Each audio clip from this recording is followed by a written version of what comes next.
Okay, fine. Forget I asked. Let's just go. Precocious knew there was no point. Her friend was so terrified to even imagine. Fear is a good way to keep a person from even talking about possibilities.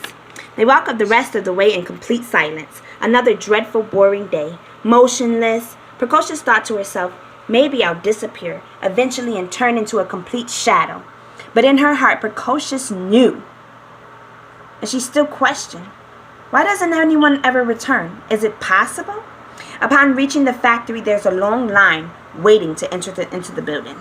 They get in line and are greeted by fellow workers. Waiting in line is quiet and tense. Children are not allowed to be disorderly in line waiting. They must wait in silence and in orderly conduct.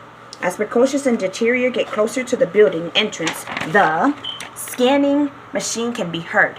There is a beeping sound each time the badge is scanned, and the dreadful pause so the wager can read the scan measurement.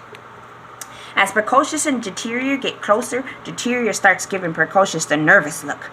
No doubt she is still shaking up about Precocious's questions and is hoping no points are added to her or her friend's badge. As she is scanned, Deterior closes her eyes shut. All good. Next is Precocious. All good as well. You can't get into trouble for talking about something like what Precocious had unless you were caught and ratted out. So inside they went in to their workstations. Now workstations were assigned by groups. Each group had to make materials or put materials together. Each group was broken up into different stations, which worked on a specific project. And each group were broken into workstations of 4 to 6 children each. Precocious and Deterior worked together with 2 other children. The 4 of them had worked together for years. Once you got on a station and worked there, you usually stayed there until you were transferred to another factory for another age group. 11 years to the 15 years of age was the age group of this factory. At Precocious and Deterior station, they worked with Candor and Gunther. They made garments for the royal family, which included Mr. Dethick. Now the royal family only wore garments once and never again. So fancy.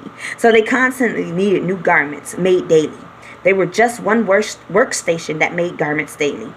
Everything was divided between a work group.